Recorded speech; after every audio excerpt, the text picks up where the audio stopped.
നോക്കൂ, ഭൂമി ഉണ്ടായത് മുതൽ ഒരുപാട് സന്ദേശങ്ങൾ വന്നുകൊണ്ടിരുന്നു. എന്നിട്ടും ലോകം അന്ധകാരത്തിൽ തന്നെയായിരുന്നു. ഈ ഒരു അന്ധകാരത്തിലേക്കാണ് ഒരു പുൽക്കൂട്ടിൽ സ്വർഗം പിറക്കുക. ആ പുൽക്കൂട്ടിൽ നിന്നും ഉയർന്നു കേൾക്കുന്ന സന്ദേശങ്ങൾ ഇന്നും ലോകത്തെ ജീവൻ വെക്കുന്നു.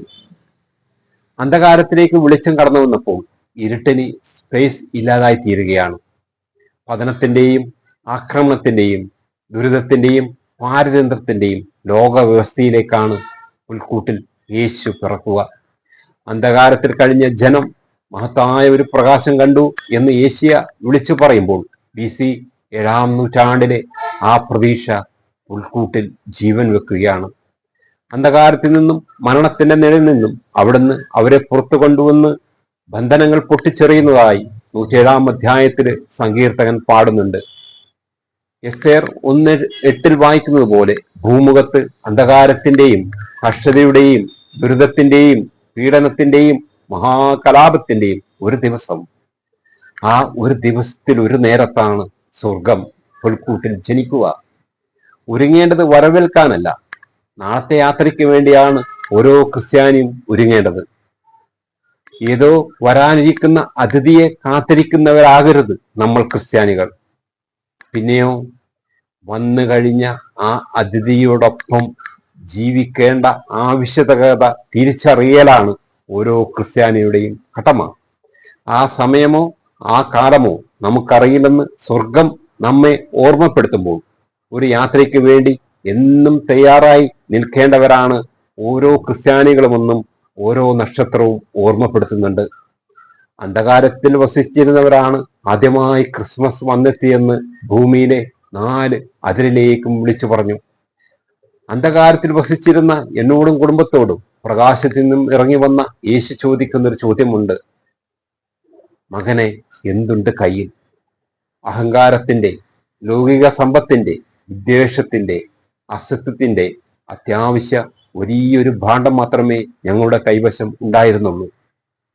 ഈശോ അത് സ്വീകരിച്ച് ഞങ്ങളുടെ ജീവൻ 10 മടങ്ങായി ഞങ്ങൾക്ക് തിരിച്ചു തന്നു. ഞങ്ങൾ കണ്ണു തുറന്നു. ആ ദിവസം വരെ ഞങ്ങൾ ഇരുട്ടിലായിരുന്നു എന്ന യഥാർത്ഥ ബോധ്യത്തിലേക്കുള്ള ഒരു 2-ാം ജന്മം, ഒരു മരണവും ഒരു ഉദ്ധാനവും. ഏകരക്ഷയുടെ സമ്മാനവും പേറി സാന്താക്ലോസ് കാത്തിരിപ്പുണ്ടായിരുന്നു.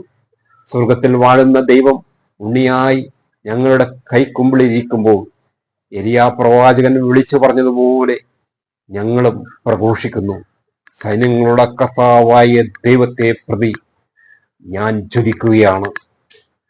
ഈ ഒരു ജ്വലനമാണ് ഓരോ ക്രിസ്മസും നമുക്ക് സമ്മാനിക്കുന്നത്.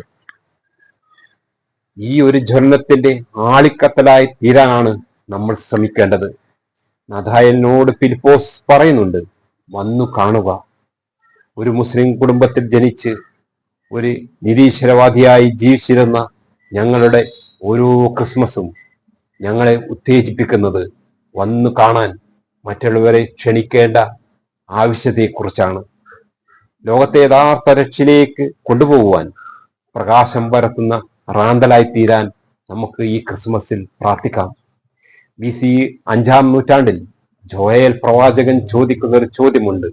ജോയൽ 1:2, നിങ്ങളുടെയോ നിങ്ങളുടെ പിതാക്കന്മാരുടെയോ കാലത്ത് ഇങ്ങനെയൊന്ന് സംഭവിച്ചിട്ടുണ്ടോ? ഈ ദുരിതത്തിന്റെയും അമർഷത്തിന്റെയും കാലത്ത് ഈ ചോദ്യം ഏറെ പ്രസക്തിയാണ്.